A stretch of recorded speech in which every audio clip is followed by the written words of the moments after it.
இறங்கு. சார் மல்லாரிய ஆனந்தமா வாச்சிட்டு இருக்கும் போது எதுக்கு சார் அள்ளி கூட்டிட்டு வந்தீங்க? இந்த பல்லாரி மல்லாரிலாம் எனக்கு தெரியாது. எல்லாரும் வாங்க உள்ள.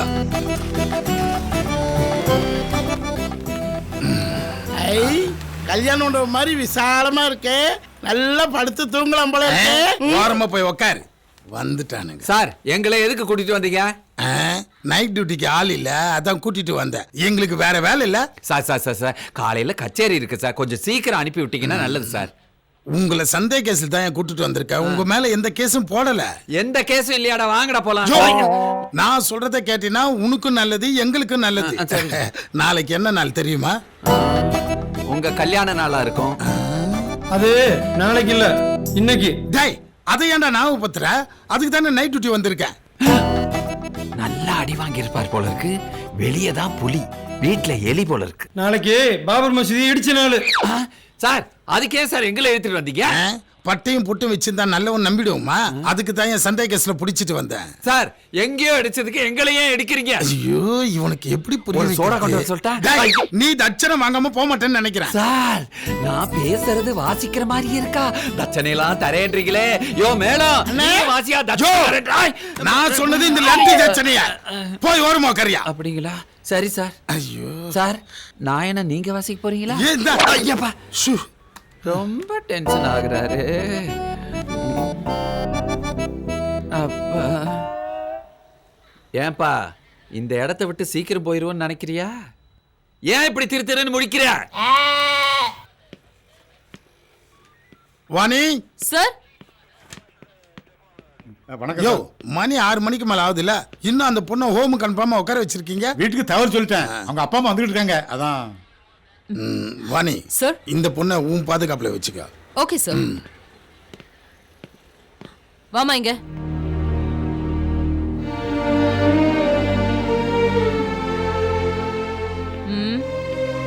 வாமா, உன்னதான் கூப்பிடுறேன்.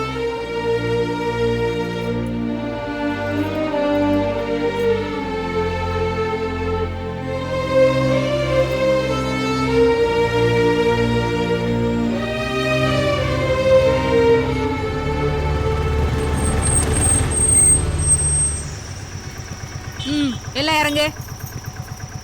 ஏய் சீக்கிரம் இறங்கி வா. இந்த குந்தாணிகளை ஏன் கூட்டு வரா?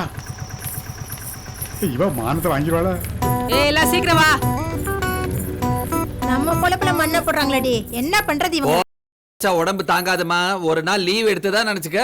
பென்சில்ல கோடு போட்ட மாதிரி இருந்துகிட்டு உடம்ப பத்தி நீ பேசுற? கம்முனிரியா, லத்தி நினைச்சு உன்ன தூக்கி போட்டு அடிச்சிட போறாங்க. சரி சரி சரி சரி, போ போ போ போ. ஏன் வாயை கொடுத்துட்டு வாங்கி கட்டிக்கிற? வாயை வச்சுட்டு சும்மா இருக்க மாட்டியா? ஊதுன வாயா எப்படி அடங்கும்? யோ ஏட்டு, மாமூலம் வாங்கிட்டு மங்கத்தாடுறியா? கேவலப்படுத்தாத, உள்ள ஐயா இருக்காருல. அப்ப நம்மளுக்கு ரெக்கமெண்ட் பண்றது ரெக்கமெண்ட் எதுக்குன்னு ஒரு கணக்கு வேண்டாம். ஆமா, இந்த உலகத்துல எல்லா டிபார்ட்மெண்ட்டுக்கும் இந்த ரிட்டையர்ட் ஒண்ணு இருக்க, அது உங்களுக்கு கிடையாதோ? இங்க பாரு, இப்பதான் கொஞ்சம் கஞ்சி குடிச்சிட்டு இருக்கேன், அதுல மண்ணெண்ணி போட்டுறாத. ரெக்கமெண்ட் ஐயா இருக்கு கேட்கலாமா? ஐயா இல்லன்னு வச்சுக்கோ. பாப்பா அங்கே உட்காரு. யோ மாமூல் வாங்க வருவேல்ல, அப்ப பேசிக்கிறேன் வாயா.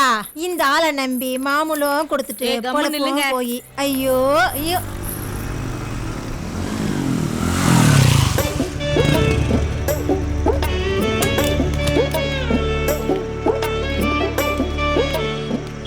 காவல் நிலையம் மன்னர்கள் காலத்தில் வீரர்கள் ஓய்வெடுக்கின்ற இடத்திற்கு பெயர் பாசறை. தற்காலத்தில் காவல்துறை வீரர்கள் பணிபுரிகின்ற இடத்திற்கு பெயர் காவல் நிலையம். காலத்திற்கு தகுந்தாற்போல் கட்டிடங்களும் மாறுகின்றன, அவற்றின் பெயர்களும் மாறுகின்றன. எவ்வளவு நேரம் தான் மூஞ்சி ஆட்டினே இருப்ப? போகல.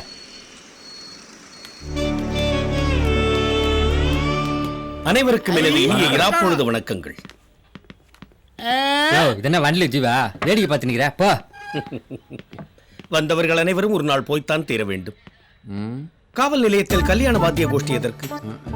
திரையரங்குகள் திருமண மண்டபங்களாக மாறி வரும் விந்தைகளை நான் கேள்விப்பட்டிருக்கிறேன், பார்த்தும் இருக்கிறேன்.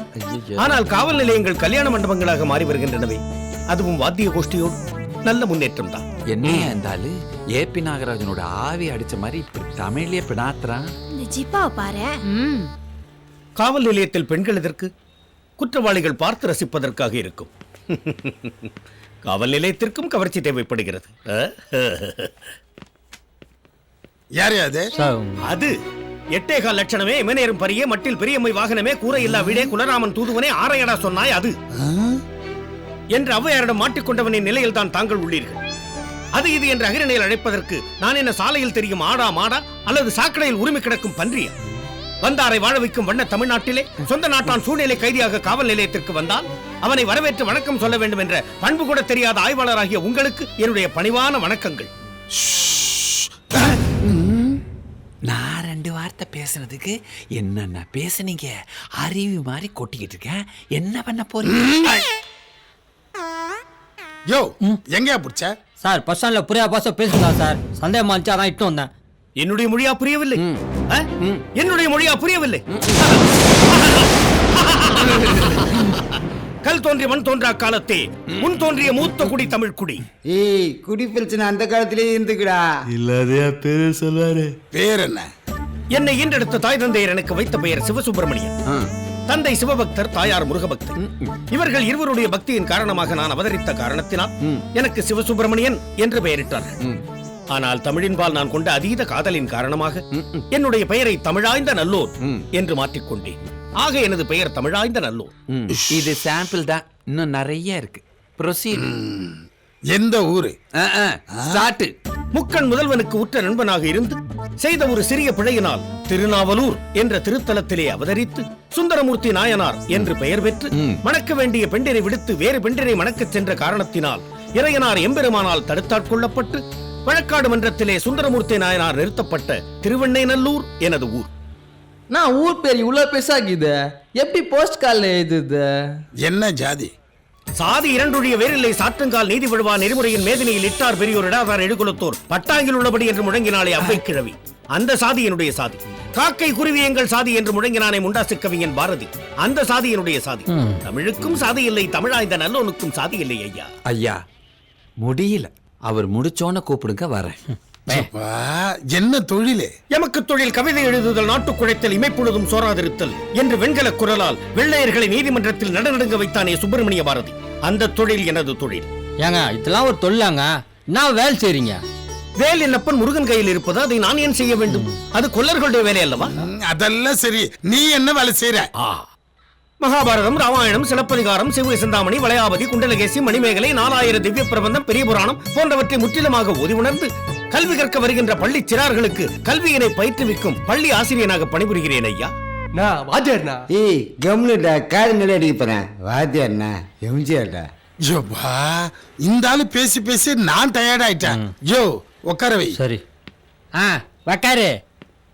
வக்காரு என்ற பதத்தை தமிழில் நான் கேள்விப்பட்டதில்லையே, அதற்கு பொருள் என்ன? வக்காருன்னா குந்திக்க. எதற்காக நம்முடைய பிரச்சனையில் பஞ்சபாண்டவர்களின் தாயாகிய குந்தி தேவியை இழுக்கிறீர்கள்? எப்பா நான் யாரையும் வலிக்கல, நீ வா. ஒருமையில் அழைப்பது இவர்கள் உணர்வோடு ஒன்றிவிட்டது போலும். இறையனாரே அவ்வாறு அழைக்கப்படுகின்ற பொழுது யான் எம்மாத்திரம். யாம் வருகிறோம். பித்தா பிறை சூடே. பாப்பா இப்படி குந்து. வேணாப்பா, இப்படி பண்ணு. ஓ, அமரச் சொல்லுகிறீர்களா? அத்தை தாம்பா ஆரம்பத்துல சொல்லிக்கிறேன். அமருங்கள் என்ற வார்த்தைக்கு வக்காறு, குந்திக்கோ என்ற பதங்கள் தமிழ் அகராதியிலேயே கிடையாதே. அவனுக்கு ஒரு ஊர்ல பேச வராதா? இம்மென்னு முன்னே 700 வரிகள் பேசுவேன், பேசட்டுமா?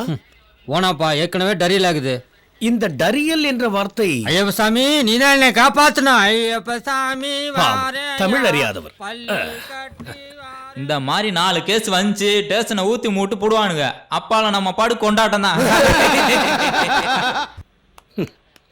ஒரு கணமும் சொம்பீராத என்னை அநியாயமாக இப்படி அமர வைத்திருக்கிறார்களே. சரி, பொறுமையாக இருப்போம்.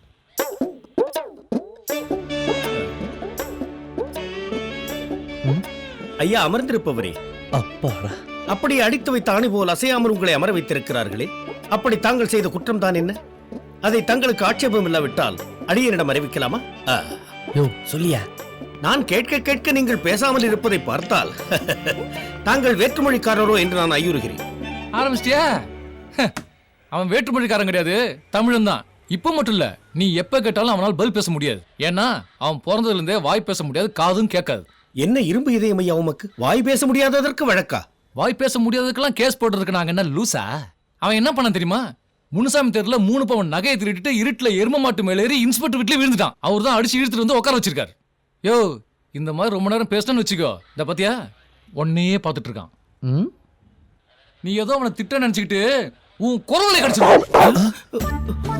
நாங்களே அதுக்கு பயந்தாயே அவனை விசாரிக்காம உட்கார வச்சிருக்கோம். ச்சே! ஒருத்தன் பேசியே கொள்றான், ஒருத்தன் பேசாமலே கொள்றான். என்ன பொழப்படாது.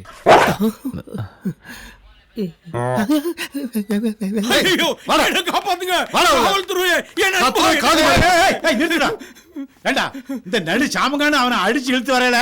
அப்படியே அவன் என்ன தப்பு பண்ணான்?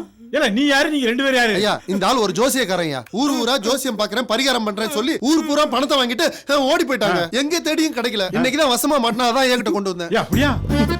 ஐயா, என் முகத்தை கொஞ்சம் நல்லா பாருங்க ஐயா. அவன் சொல்ற மாதிரி ஐயா என் முகம் இருக்கு.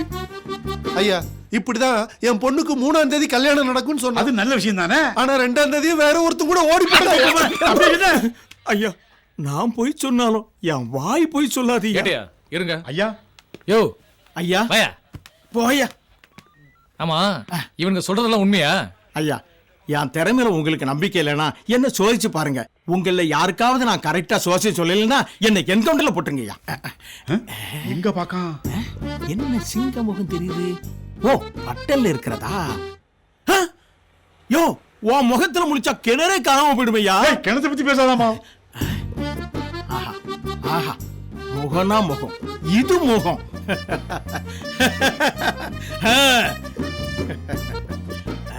கைய பாப்போம். இந்த கைரேகப்படி உங்க பேரு என்ன? மங்களா இருக்கு. லென்ஸ் மாத்தணும்.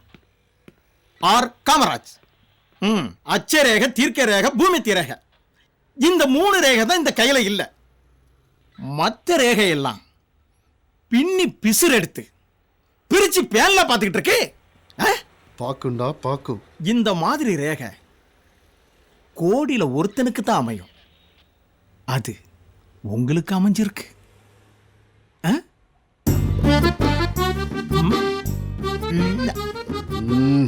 கடமை, கண்ணியம், கட்டுப்பாடு, இந்த 3மே உங்ககிட்ட இருந்து தான் சார் உங்க டிபார்ட்மெண்ட்டுக்கு ஏற்றுமதி ஆகுது. இத நான் பார்லிமெண்ட்ல கூட சொல்லுவேன். இதான் எங்களுக்கு தெரியுமா? நீ வேற ஏதாவது சொல்லு. நீங்க ஒரு வாட்டி முடிவு பண்ணிட்டீங்கன்னா உங்க பேச்ச நீங்களே கேட்க மாட்டீங்க. இல்ல போக்கிரி படத்துல விஜய் டயலாக் சொல்லுத. சாருக்கு என்ன கிடக்கு சொல்ல? இன்னைக்கு உங்க கைரேகப்படி உங்க மனைவி கிட்ட நீங்க அடி வாங்கியிருப்பீங்க. ஏய், வீரப்பலாம் அங்கதானோ வீட்டுல டம்மி பொறுக்கு நம்மள மாதிரி தான். ஒய்ப்பு குத்துனதுல ஒரு கண்ணு செவந்திருக்கு. ஏரே, சார் ரொம்ப நாளா எஸ்ஏ இருக்காரு. அவர் எப்ப இன்ஸ்பெக்டர் ஆவாரு சொல்ல? ஆண்டவனே ஐஜியா வந்து சொன்னாலும் நீங்க கடைசி வரைக்கும் எஸ்ஏ தான்.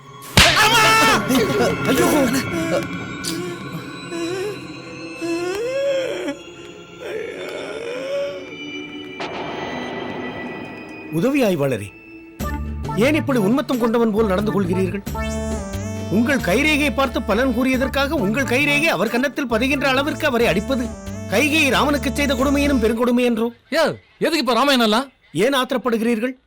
உங்களை பார்க்கின்ற பொழுது குரங்கு அனலில் விழுந்து வெறிகொண்டு தேள்கொட்ட, கரம் செய்ய பாம்பலவம் தீண்ட, பனையேறி பெய்பிடித்தாட்டினார் போல்கான் என்ற பாடலில் வருகின்ற குரங்கின் நிலைதான் கவனத்திற்கு வருகிறது. யோ, யார பார்த்து குரங்குன்ற?